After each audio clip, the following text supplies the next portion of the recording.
Dear friends from Harvard, honored guests, ladies and gentlemen, good afternoon. My name is Elaine Papoulias, and I'm the director of the Kennedy School's COCOLIS program on Southeast and East Central Europe.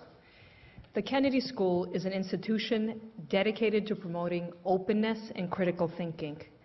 It also has a deep commitment to serving society, and through its teaching and learning, it generates the promise of a better tomorrow. It is these qualities that help keep America's oldest university forever young, and that have made the perfect home for the COCOLIS program at Harvard. Founded in 1997, the COCOLIS program was charged with the mission of building networks for peace and prosperity in Southeast Europe through education and by increasing interaction among the region's people. It was established to provide access and critical skills and knowledge to individuals in Southeast Europe who want to better their countries and the entire region. In creating the COCOLIS program, the Kennedy School envisioned awakening a new cadre of leadership to the satisfactions of public service. Many were skeptical that a program with this mission at that time could succeed, but it did, not without a lot of help from many people at Harvard and throughout the region. Many of you here today have contributed to the success of the COCOLIS program. Dean Joseph McCarthy, Forum Director Bill White, along with many more people. You believed in our vision and you helped make it happen, and for that we are extremely grateful. Thank you to our many supporters for a very memorable first decade.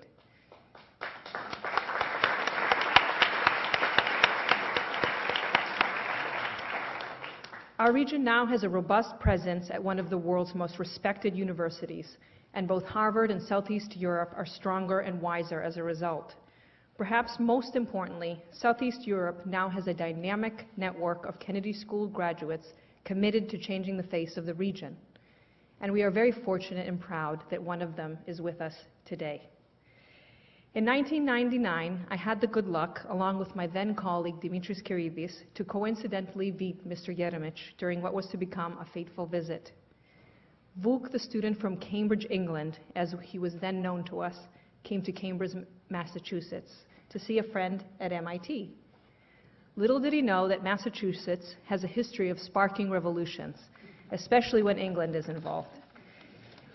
In 24-year-old Vuk Yeremich, we saw an individual who not only believed that the world should be a better place, but someone who was actively making it so. We saw a person of exceptional courage, not the naive boldness that comes with youth, but the kind that comes from thinking deeply and comprehending closely, from choosing what is difficult over what is expedient, and from realizing that asking the right questions is often more important than knowing all the answers. The only problem in our minds was that Mr.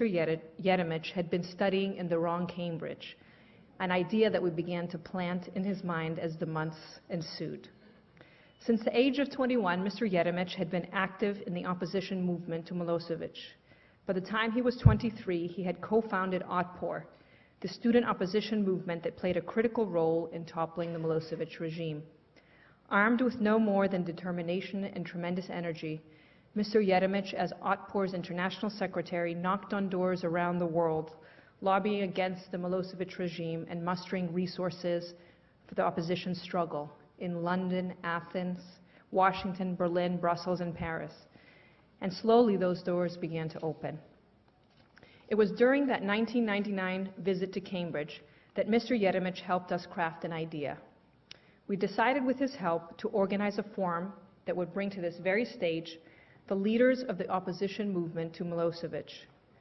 6 months later, despite tremendous obstacles arising from repression and the international isolation of Yugoslavia, the forum materialized.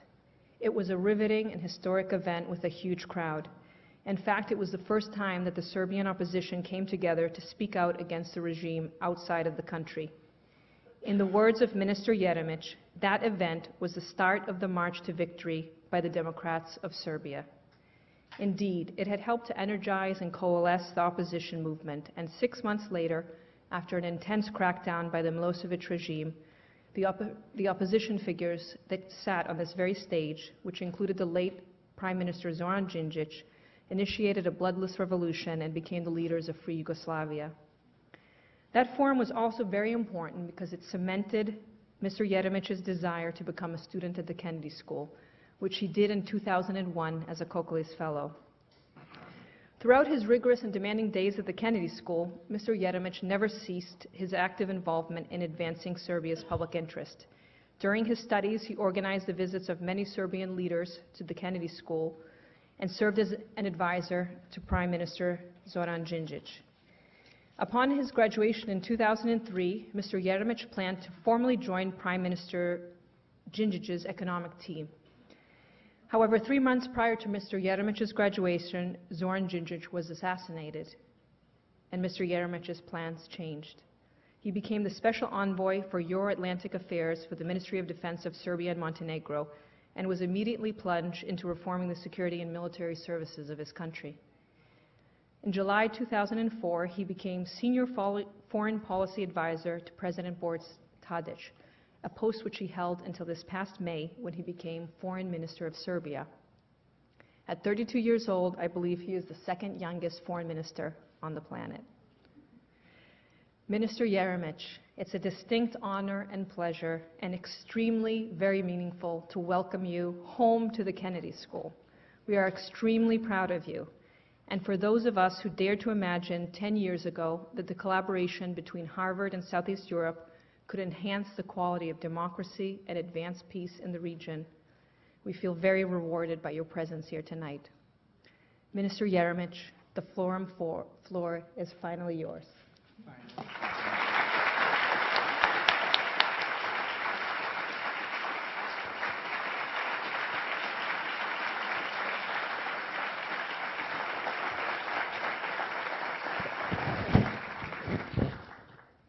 Finally yours.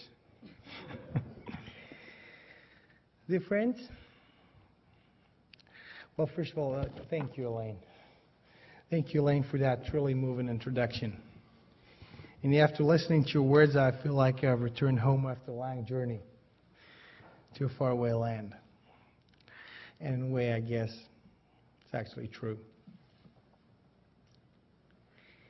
Now, try to imagine that you come from half a world away, back to the place that changed your life.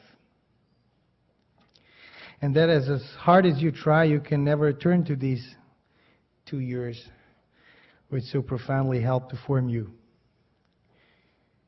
Those 2 years that made you into what you are today. Well, the fire in the hearth just doesn't crackle like it used to. But it still warms your heart and nourishes your soul like nowhere else on earth. It is home and it is not home. And I almost sound as though I'm giving a commencement or a homecoming address, don't I? I guess it's unavoidable, for I'm trying to find a way to build a bridge here in this speech between my past and my present. Those of you who are students at a Kennedy School should always try to be aware of how fortunate you are to be here. And you should try to live in the moment, to really feel the experience. Because when it's gone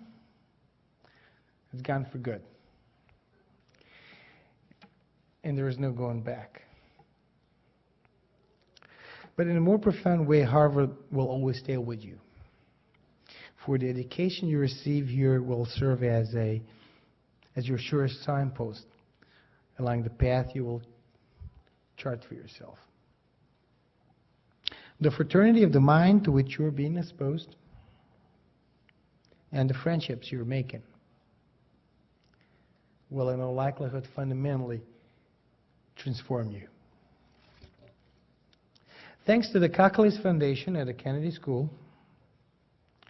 I got the opportunity to learn of the importance of leaving a stamp on the world.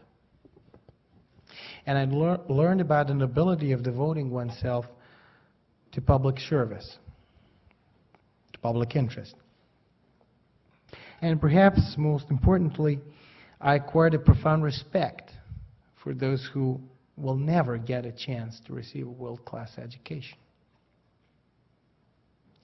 Ladies and gentlemen,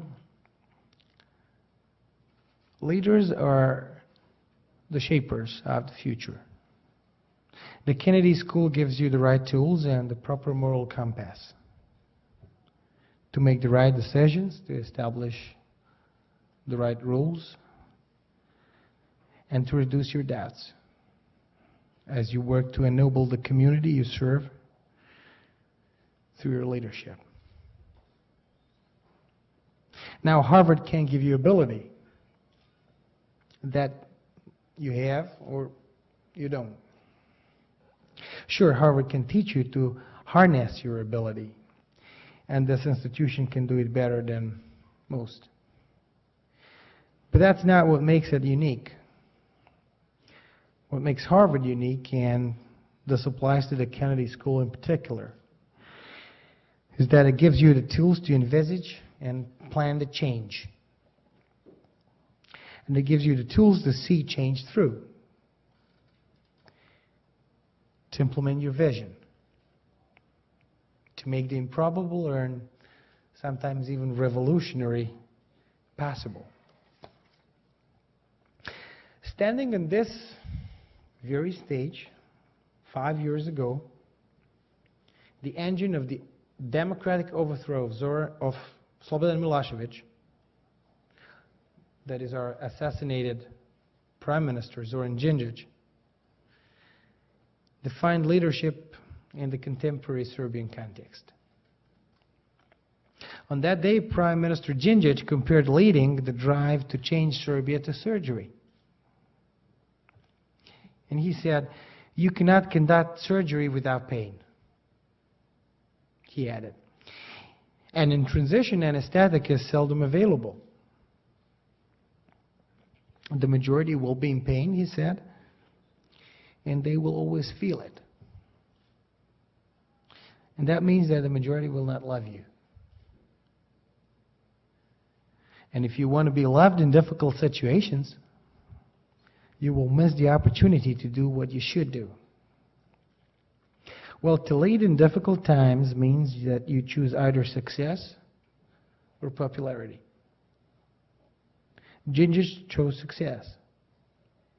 He chose to implement his vision of the future. He chose to change his country, my country. And in so doing, he became deeply unpopular. But those who had the most to lose from his efforts, the warmongers he overthrew, they felt his success. And they saw around the corner of history, and they figured out just how popular he was destined to become. And their agents killed him to try to keep the future from us all. But the vision of democratic, European, and prosperous Serbia did not die with him. We're still here for the moment, and we'll still keep winning elections. And I'll tell you why. This is because we are in the right. And this is because the history is on our side. And because we're implementing the vision of our assassinated Prime Minister. And perhaps not as fast as we would like, but we're doing the best we can.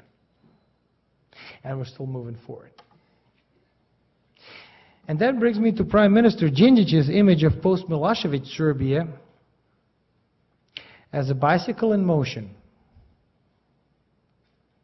When I was writing the remarks for today, I tried to recall what he meant exactly and what he said at this very stage when he was speaking here 5 years ago, exactly to this date. I remember he once told me that a bicycle can be stable only in a movement. And if you look at your pedaling feet, you lose your balance and you fall down. So riding a bike requires a kind of leap of faith. Trust the law of physics. You've got to watch the road ahead and not concentrate on your feet.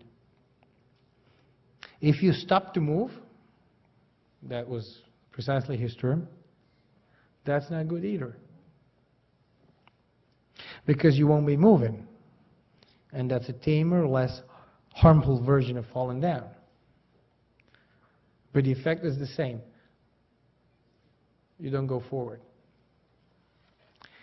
You have to move, and to do so successfully, you have to look ahead. You have to stay on the track, and you have to look to the future.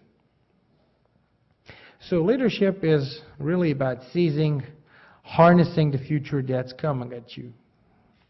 And you have to deal with that. You have to master the change that the future brings by planting the trees of hope. Well, Zoran planted the trees of hope for Serbia. And it is our solemn duty to water those seedlings, to nurture them, and to cultivate them. Anything less, and Zoran's murderers and their followers will win the battle that remains. And this is the battle for the soul of the Balkans.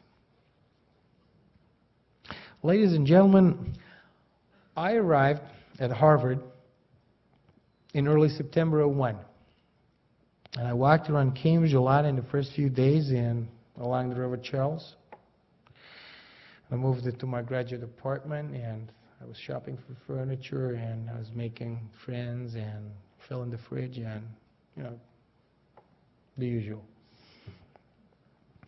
And one day, very early in the semester during a class, an international student received a text message from a friend back home. He stood up, right in the middle of a seminar, and he began to read it aloud. And he said, "The Twin Towers have collapsed." The class burst out in a disbelieving laughter. And then someone else's phone rang, and someone else's after that. And a silent senselessness enveloped the room. And we were all so shocked. And no one could really think of anything to say. Well, later that day in Dunster House, that was September 11, 2001, someone put up what Robert Kennedy had said about democracy. And it has stayed with me ever since. Democracy requires that we take the chances of freedom. It requires that the liberating play of reason be brought to bear on events filled with passion. That dissent be allowed to make its appeal for acceptance. But man chance error and their search for truth. Well, those who planned and executed 9/11 and all other acts of terror fear the future and distrust the present. They disavow reason, believing that passion is the entryway to truth, and that the past that truly never was is the passageway to the future that will never be. And they take no chances with freedom. And they murder, and they hate, and they destroy. And thankfully in the Balkans, the scourge of terrorism is not as present as it is in some other parts of the world. Those who murdered and hated and destroyed used other means no less despicable. They, nevertheless, fell off the ladder of power the day we overthrow Milosevic.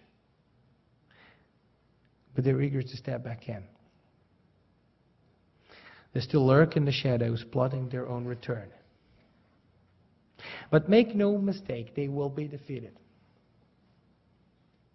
They and their awful deeds belong to the previous century, and they will not reign in this one. Ladies and gentlemen, President Boris Tadic of Serbia has said that the future will belong to those who can blend passion, reason, and courage into a democratic whole. And that's not easy, because the Western Balkans inherited a truly burdensome legacy. Incredibly, notwithstanding the encumbrance of this bequest, we've taken the right path, the path of democracy. the path of regional cooperation and reconciliation, and the path to membership in the European Union. As the pivot country of the Western Balkans, much depends on the success of Serbia. If we succeed, the region is almost guaranteed to follow, to the benefit of all. But the particularity of the Western Balkans is that the success of one is accompanied by the envy of the other. This means that we'll all got to succeed at the same time.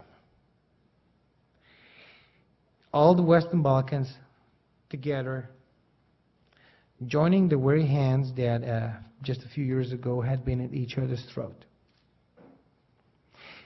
And that is what Balkan democracy, incentivized by the promise of Europe, can produce. And what we don't have is the luxury of time.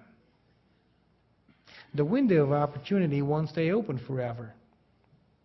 We have to play catch-up. For while we've descended into civil war, the rest of the continent worked to expand the sphere of peace in Europe. And that's why I proposed to the European Union that they provide us with a clearer roadmap to the membership to the entire region. I strongly believe that this could become the democratic glue that would bind the region's countries to one another as never before in our tumultuous history. So we can rise up together and succeed together. And in this way we can contribute to the construction of Europe that is truly whole, free, and at peace. Concretely, Serbia proposes that the EU offers immediate candidate status to all the countries of the Western Balkans. Putting such an offer on the Balkan table would fundamentally transform the political debate throughout the region. It would concretize the promise made at the EU Thessaloniki summit in 2003, where the perspective of the Balkans in Europe was first clearly mentioned. And it would provide a safe, democratic framework within which a cooperative future of the Balkans could be built. Had such a proposal been offered to a region during Djindjic's lifetime, I think we would have already gotten to the end of the tunnel to Europe. And maybe it would have even kept Djindjic alive. I don't know. But what is more certain is that we certainly wouldn't be facing a regional malaise. A malaise rooted in the profound sense that we in the Balkans lack a feeling of imminent belonging to Europe. My dear friends, this feeling is rendered more acute by the way in which the question of the future status of Kosovo is being dealt with. Handled the wrong way, there is a very real danger that the entire region could swell up into a wave of discontent. I would characterize this danger as the 800-pound gorilla. The gorilla standing beside us in the antechamber to Europe. But it seems as though no one is cognizant of just how badly things could go. Keep the gorilla happy, and everything will be all right in the Balkans, some might say. Forgetting, it seems, that even a gorilla at ease can wreak havoc, but just like swing of an arm. The way forward lies not in keeping the gorilla happy, but in leading it out of the room. We must prevent now and not try to contain later the dangerous consequences that getting Kosovo wrong could produce. Well, the question is now how to proceed. And let's be honest, I do not believe that the question of whether Kosovo receives independence or substantial autonomy makes most countries' list of top 10 foreign policy priorities. And I think that, in all frankness, the question of the survival of Serbian democracy per se does not make it either.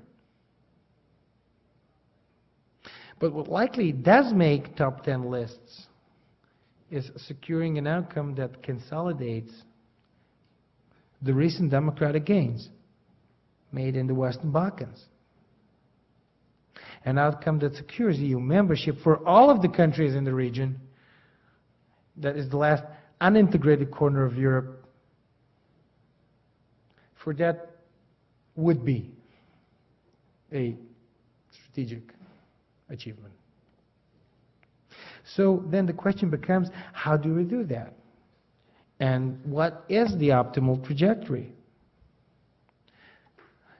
Well, we do this by putting the welfare and the stability of the entire region in the center of our thinking on how to solve Kosovo the right way. No one sides with Belgrade or Pristina. Rather, everyone works together to overcome the differences between the parties so that all the countries of the Western Balkans get to be on the same side. The side of Europe and its democratic values. Earlier I spoke of the particularity of the Western Balkans. The success of one is accompanied by the envy of another. Well, there is a winner, there's a loser. And then the loser spends the next God knows how many years just waiting for the moment to right the historical wrong. That solves nothing. Quite the opposite. It just prolongs the tragedy. So whatever the solution to Kosovo's future status, we have to make sure that no one loses. That means maximalist positions can't be allowed to prevail. Now the problem comes down to this. Some in the international community have told Belgrade and Pristina that they will impose the province's independence on Serbia and the region if we don't come to an agreement by December 10. December 10 of this year. So tell me, with a set deadline and a default position that fulfills their maximalist demands, what incentive do the Kosovo Albanians have to negotiate in good faith? Why not just sit back, look engaged, wait on the clock, and stick around for the mother of all Christmas presents to be delivered at their door? Paradoxical as it may sound, setting no firm deadlines will concentrate minds both in Belgrade and Pristina to come to a compromise, mutually acceptable solution. One that secures the region's prosperous, democratic future inside the European Union. And one that both respects the territorial integrity of Serbia while enabling the Kosovo Albanians to satisfy their legitimate demand for substantial self-government. Belgrade and Pristina, together with the international community, have to come together and lead the proverbial gorilla out of the room. I say all this because, frankness, imposing independence on Kosovo on the Western Balkans is nothing other than the forcible partition of Serbia. A precedent will have been made. The precedent that says that international borders of democracies are not sacrosanct. Serbian democracy will likely suffer a fatal generational blow as a consequence of losing what even the tyrant Milosevic preserved. Don't forget, the terms of peace that ended the 1999 conflict, the terms of peace imposed by NATO on a defeated and isolated tyrant, explicitly reaffirmed my country's sovereignty over Kosovo. So what?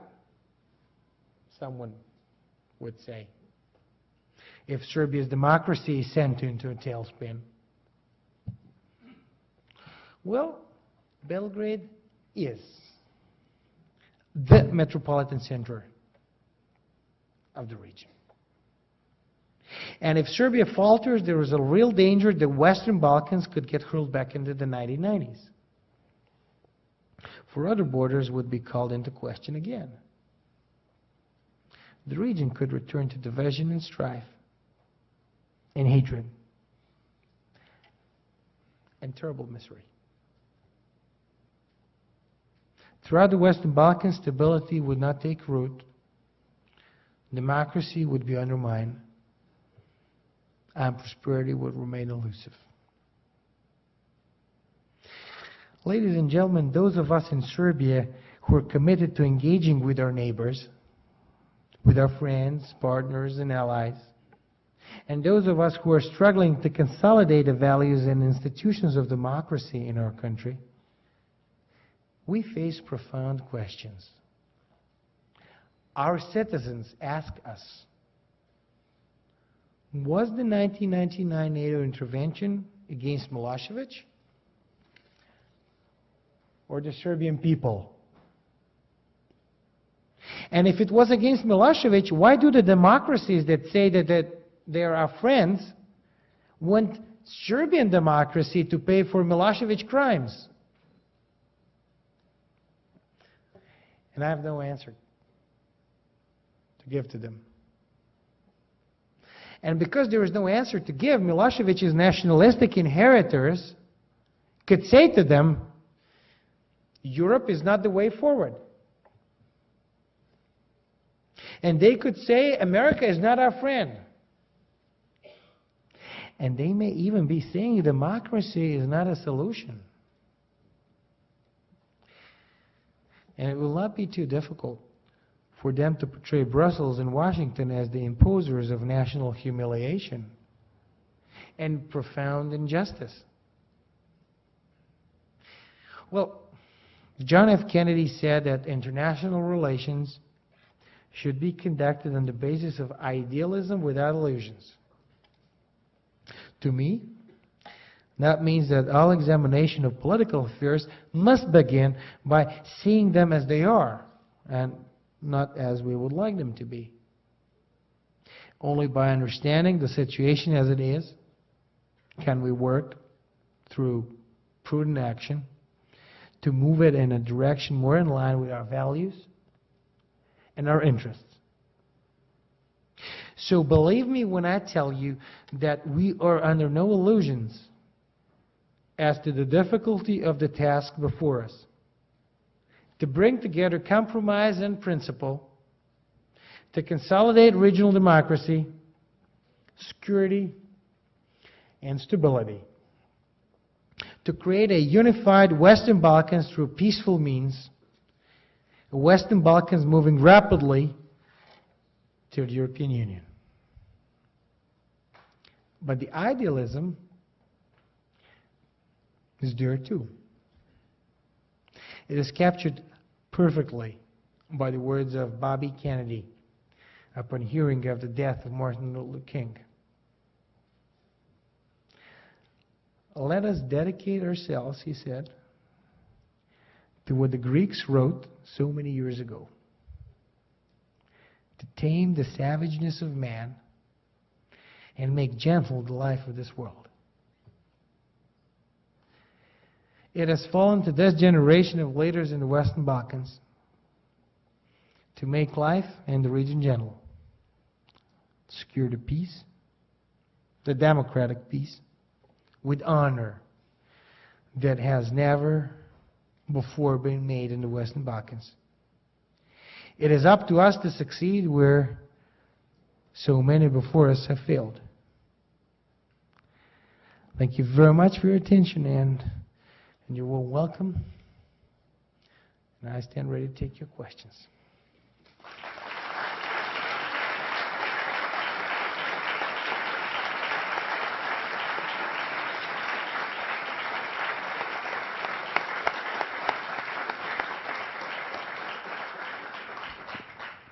So I would like to ask our questioners to follow the forum's protocol of approaching the microphone and stating your name and affiliation, and ensuring that your statement, or that your question, I should say, ends in a question mark.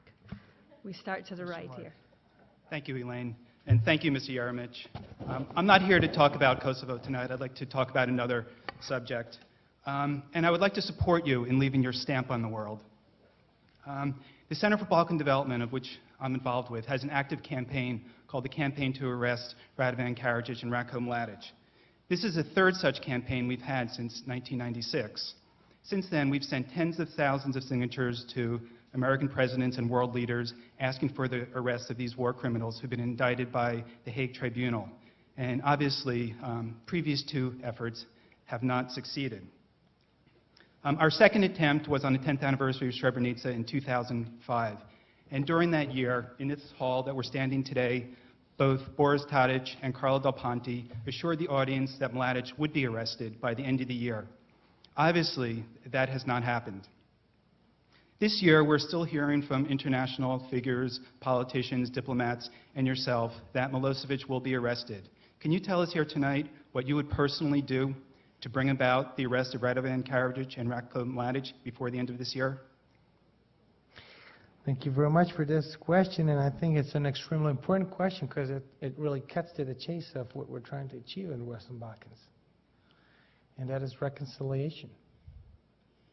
Because without reconciliation, there's no integration, there's no peace, there's no stability, there's no European future of the Western Balkans.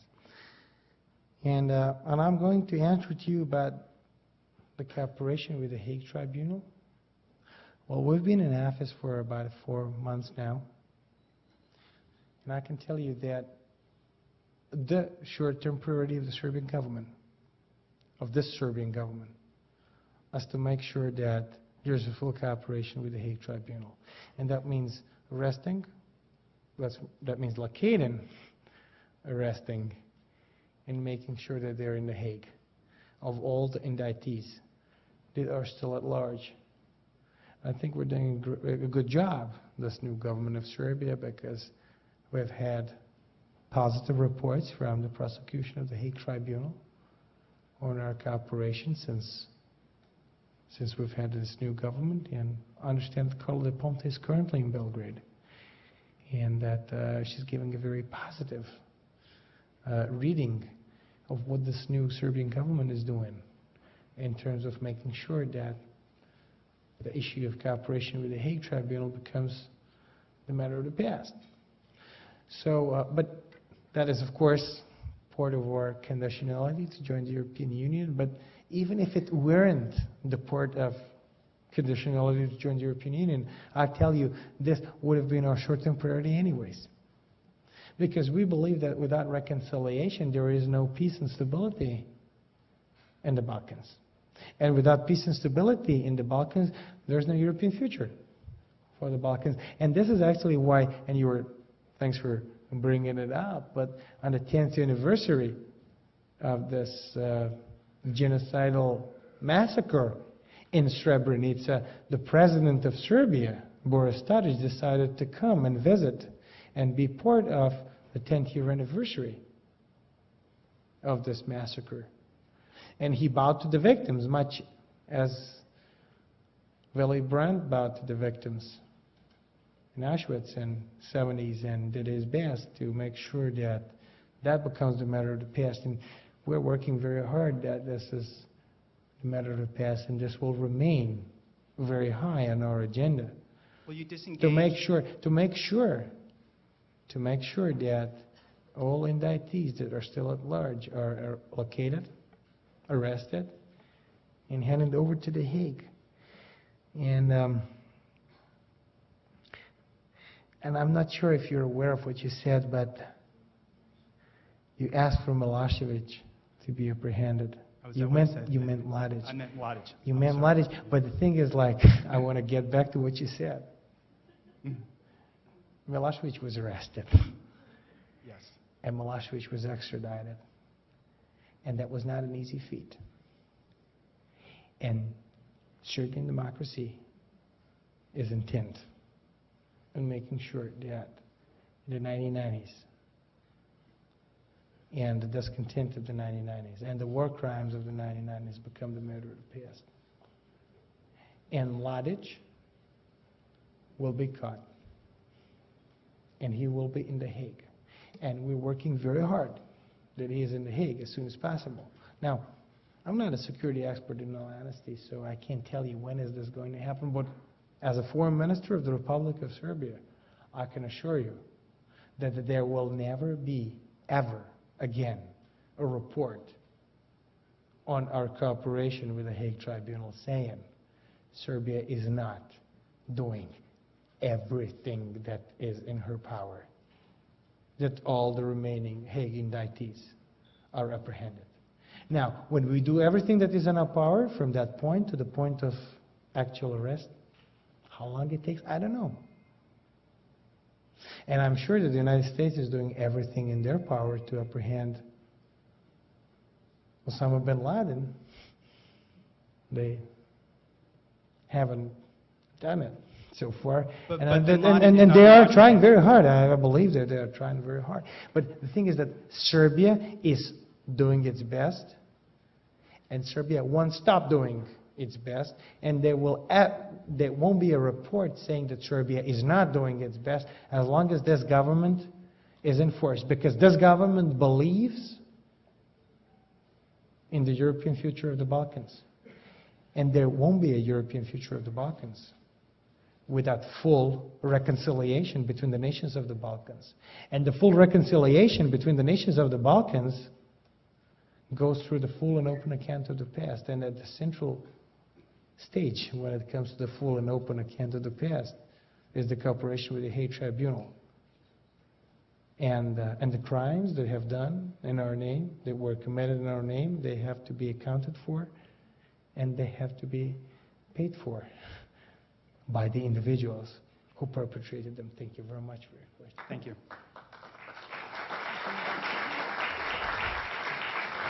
Dobar večer, Mr. Minister. My name is Ari Colin. I'm a mid-career here at the Kennedy School. I'm a physician in Hawaii and in Martha's Vineyard. I'd like to say you are such a role model to us Kennedy students. You were just class of 2003, and now you're foreign minister, so congratulations and God bless you. We're so proud of you. You personally give me inspiration that the Kennedy School leaders can come up to bat and effect change. My question has to do with, you're just in your early 30s, and you're foreign minister or minister of affairs for Serbia, which is a heavy charge. It's a heavy cross you bear. How did you get there so quickly after 4 years? That's envious. And what mottos do you hold? You know, what list of pearls or, you know, priceless short sayings meant the most to you, Mr. Minister? In medicine, we like pearls, small, valuable tools that we can pull out. Can you share with us, please? Spasiba. Thank you very much for this question. Thank you very much for all the observations that you made before asking this question. You're obviously not an MPID, because I talked to MPIDs this morning about this thing, and I answered. I'm mid-career. You're mid-career, obviously. So I was talking to MPIDs this morning, and I gave them a little explanations as to how this whole thing came about. But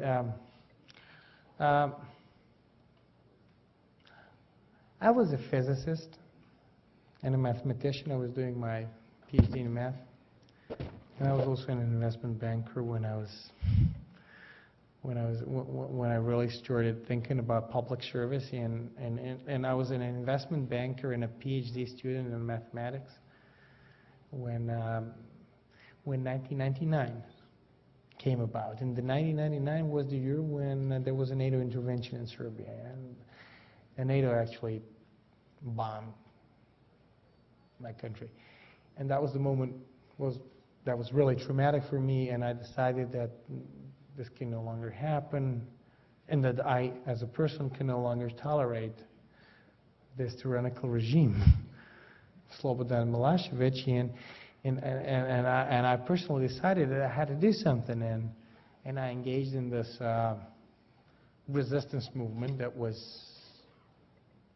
pretty much an underground guerrilla movement against Milosevic, and then one thing led to another, and I was part of the democratic revolution in Serbia, and then I became part of the new democratic government, and then I decided to really try and pursue this path, and then I met guys from the Kaklis Foundation, and then the rest is history. But I tell you, being a foreign minister at the age of 32 and dealing with Kosovo negotiations, that sounds really hard. That sounds like improbable, but I'll tell you a story that led me to that. When I was a student here at the Kennedy School, I was at MPID. And I thought really the development is going to be the path that I'll pursue. And I was doing the MPID, and I was taking all the development classes, and I even had the offer from our Prime Minister at the time, Zoran Đinđić, who I mentioned during my remarks. I had an offer when I graduate to join the Prime Minister's office and to become, his guy for development projects, for investment projects. And I was totally bent, and I was totally intent on doing that. And then few months, literally few months before I was about to graduate from the Kennedy School, one morning I woke up and Zoran Đinđić was assassinated. And he was assassinated by the perpetrators of the values of the past. And it was a huge shock for all of us who believed in the democratic future, in the prosperous future, in the European future of Serbia. And you know what happened after that? There was a state of emergency in Serbia after he was assassinated, because the guys who assassinated him was essentially the armed forces. The armed forces of Milosevic assassinated Prime Minister Đinđić, Democratic Prime Minister Đinđić. And the task for us who wanted to preserve democracy was to actually get to rule over the armed forces and get to reestablish the civilian control over the armed forces. So 2 months later, when I graduated from Harvard, I didn't go into development, I went into the Ministry of Defense. Because of the Ministry of Defense was the battle for the democratic soul and the democratic future of the Western Balkans. And that was the battle to be fought at the time. And we won.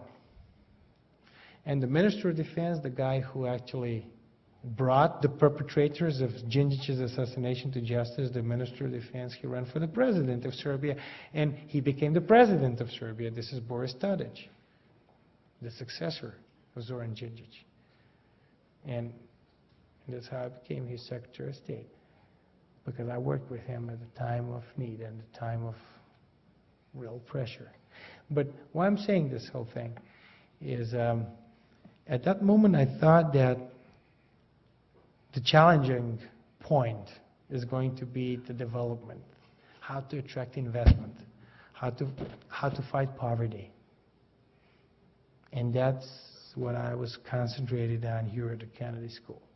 And then all of a sudden, it proved that we're actually not yet there, that we need to, first of all, like, make sure that the vampires are buried, and the vampires, they got their, like, one stake through their heart, which we thought they had, but it proved that they didn't have it at the time, and we had to go back into defense and security. Then one thing led to another, and today I'm the Secretary of State. I thought I would have been like a Director of Development at the Prime Minister's office, but I wasn't lucky enough.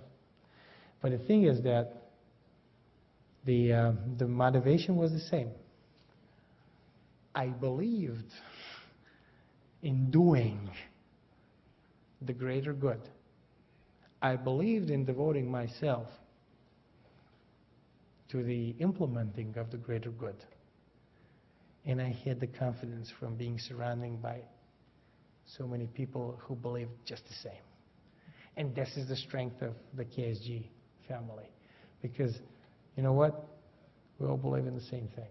And some of us get this opportunity to do this earlier, and some of us get the opportunity to do this later, but we all of us get the opportunity at some stage. So stay the course and be here and absorb it, because these are going to be, in your case, 1 year. In my case, it was 2 years. The best years of your life. Thanks.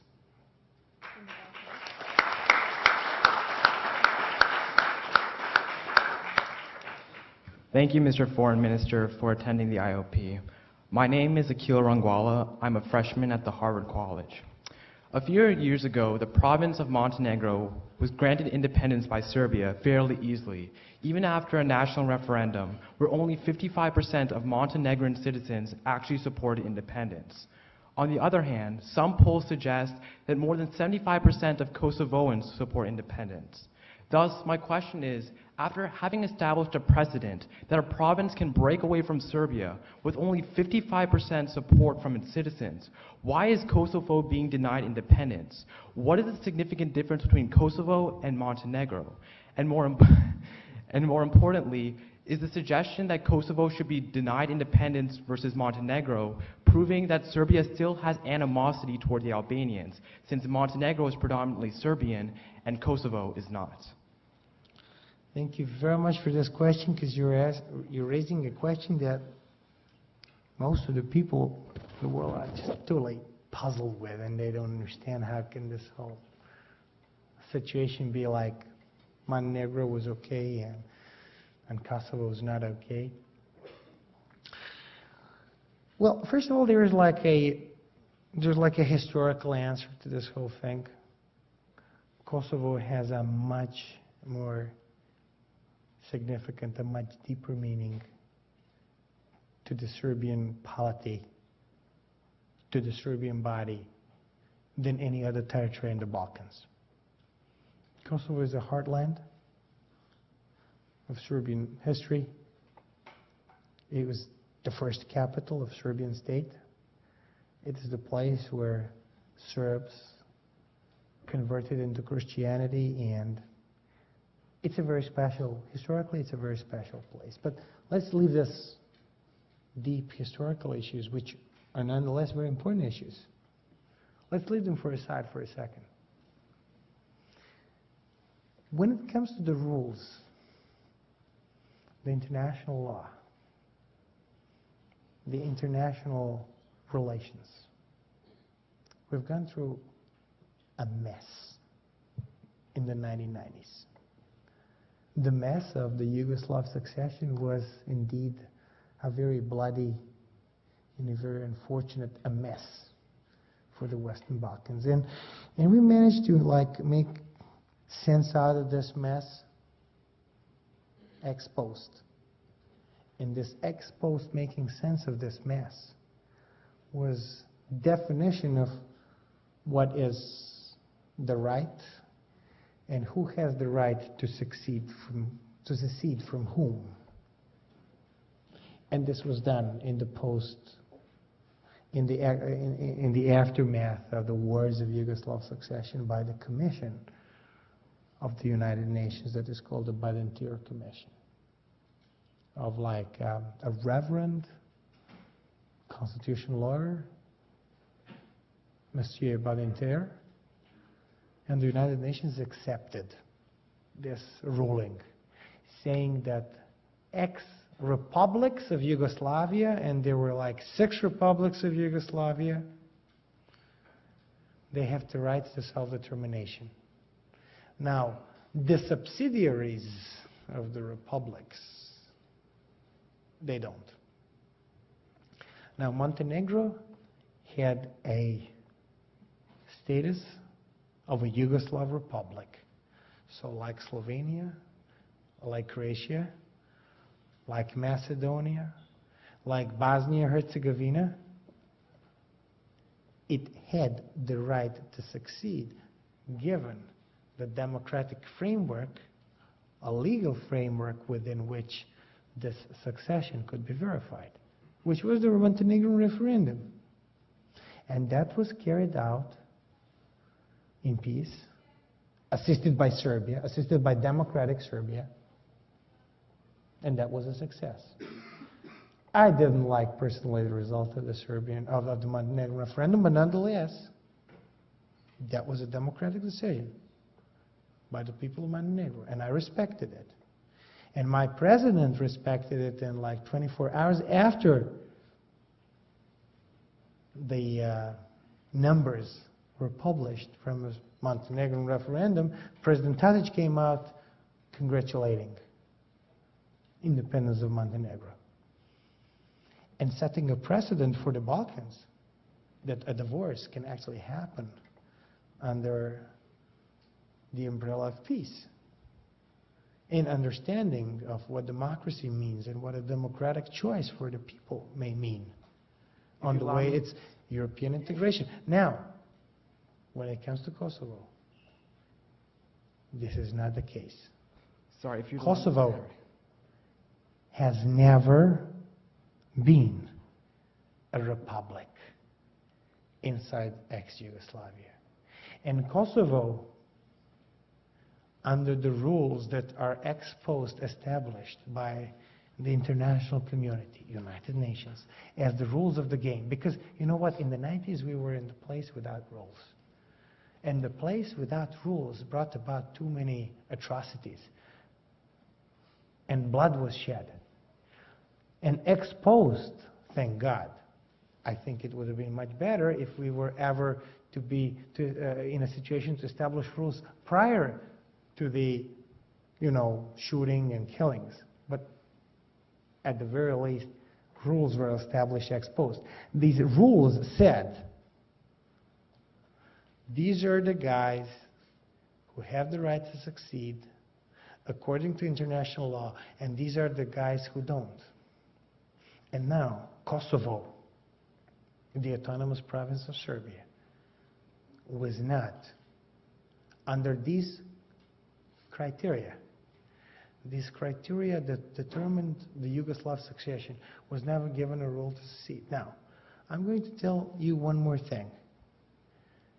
Kosovo had a special development, because in Kosovo, the situation was somewhat different, because there was an international intervention. And the international community came to bomb Serbia.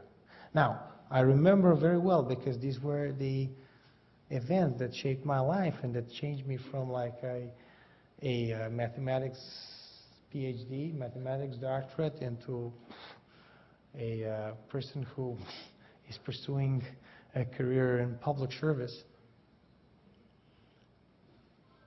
Kosovo was a war that was not fought against Serbia and Serbian people. Kosovo, the 1999 intervention, was a war fought against the rogue regime of Slobodan Milosevic. And NATO defeated Slobodan Milosevic in 1999, and then they dictated the terms of peace as victors. And back then, in 1999, there were no Russians, no nothing. It was a somewhat straightforward situation in the Security Council of the United Nations. And once Milosevic withdrew from Kosovo, the victors, they dictated the terms of peace. And there were two documents defining the terms of peace. One document was the Kumanovo Military Technical Agreement that provided for the withdrawal of Serbian troops from Kosovo. And the other was the political agreement containing the terms of peace, the Security Council Resolution 1244. And the Security Council Resolution 1244 said explicitly, Kosovo remains part of Serbia.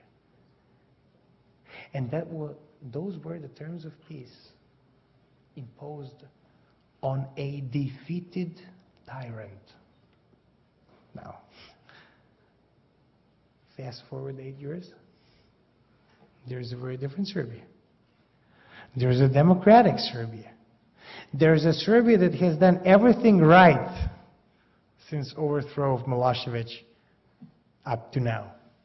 There's a Serbia that is democratic, that has a rule of law, that is a market economy, that has regional reconciliation at the top of its agenda, that wants to join the European Union.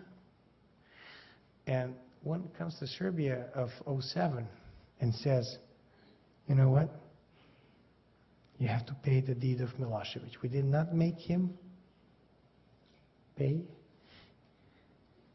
Now he's dead. But you have to pay this. In a game of democracy, and by the way, Serbia is a democracy, as I said, it is impossible to explain. So, if the independence of Kosovo was not imposed on a pariah Serbia, there is no way you can explain. Why is it going to be imposed on a democratic Serbia? Especially given that we are prepared to go a long way, a very long way, working with the Albanians on making sure that the peace treaty, that their autonomous status is defined in the most generous way you can imagine. And this is the difference between Montenegro and Kosovo. And what is also a difference is that we're living in a changing world. And the international relations, they change as we speak. And you're probably aware of it because you're following. You're at Harvard. You're following what's going on. Things are changing and fast. And you know what I mean when I say things are changing and fast when it comes to the involvement of the great powers in the Balkans, the things that were of tomorrow, they're no longer here today. Under the circumstances, given the circumstances, we must work towards a compromise. And this compromise can be a maximalist position of one side that is tantamount to independence. But thank you for your question.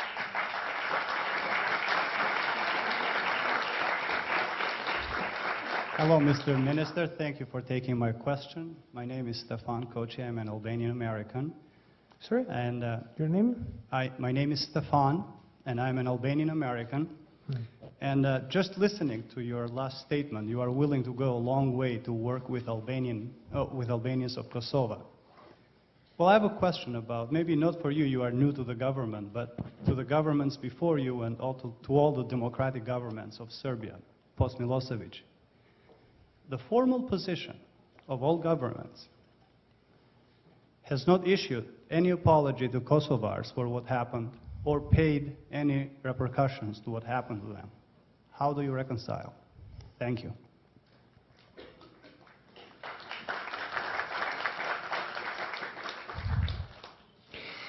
Well, thank you very much for asking this, because this is at the very heart of what this government of Serbia is trying to achieve. And this is true reconciliation. And I think that without an attempt at reaching true reconciliation between Serbs and Albanians, we don't hold any chance whatsoever of being successful in what I'm sure you and I hold as a common goal, and this is the Western Balkans in the European Union. I'm sure that this is your dream, and this is my dream. And when it comes to apologies in the Balkans, I don't know when you left the Balkans, but you know that this is a very hard issue. And Serbia has gone a long way when it comes to issuing and offering apologies to the Bosnians. President Boris Tadic went to Srebrenica on the 10th anniversary of the massacre, and he bowed to the victims there. A couple of months ago, he went to Zagreb, and he had apologized, I'm sure you remember, to Croatia for the victims that fell in name of our nation, wrongfully so, and he apologized for that. And I know, and I'm sure, and I know that you would support me in this when I say that there's less one remaining apology to be made. And I believe this has to be mutual, an apology between Serbs and Albanians. And Milosevic was a repressive tyrant, and he fought us, and we risked our lives, and he was pressuring the Albanians, and I will never ever try and diminish the effect of his tyranny on your nation in Kosovo. But he was a tyrant towards Serbs as well. Now, nasty things happened as a result of his tyranny. But some of the nastiest things happened also in the aftermath of Milosevic's rule in Kosovo. That was after 1999.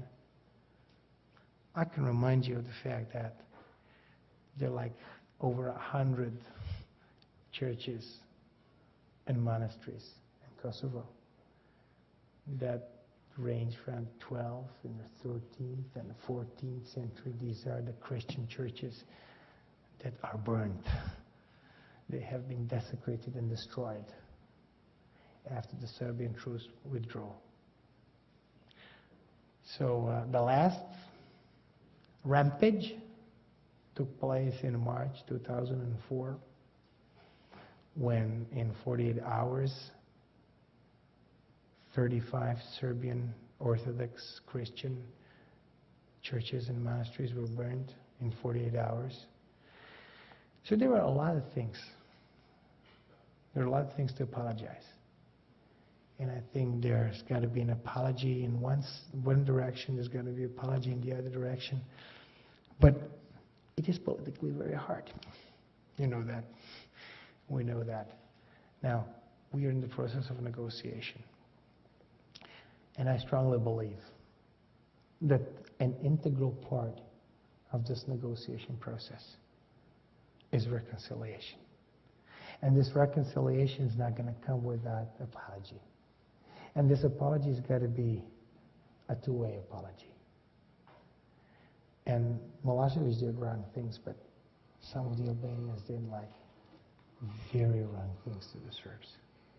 Now, if we are going to arrive at the solution for the Kosovo future status, it is advancing the cause for the European future of the Western Balkans. The whole of the Western Balkans. That includes Belgrade and Pristina and everybody else.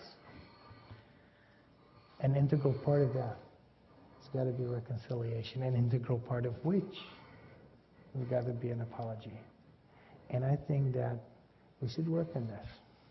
We must work on this. And thank you for raising this question.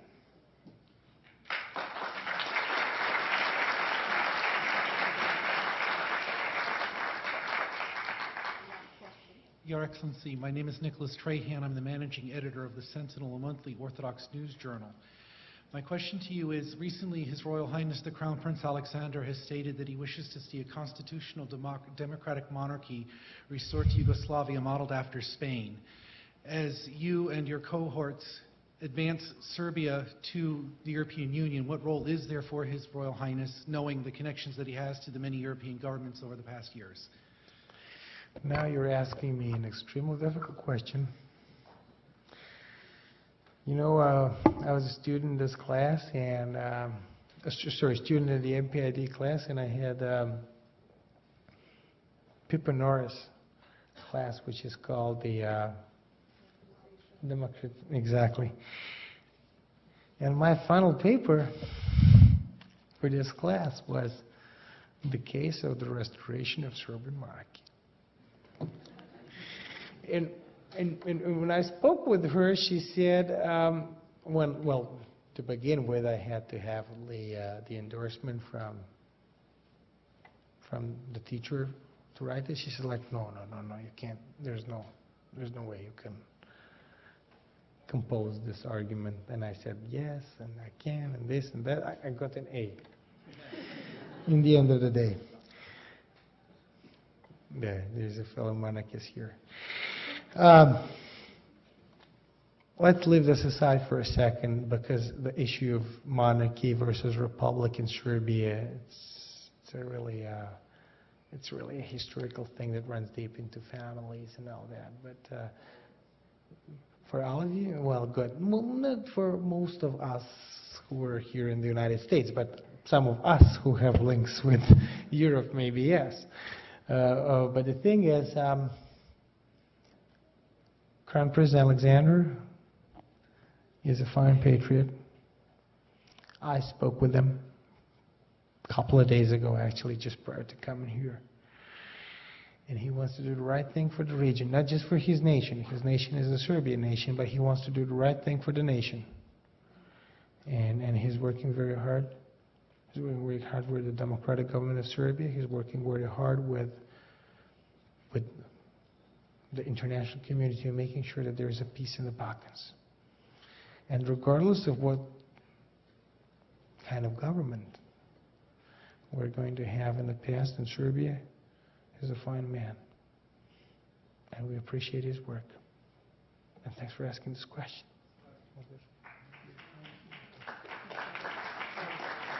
Well, Mr. Minister, I hope this is one of many, many more homecomings to the Kennedy School.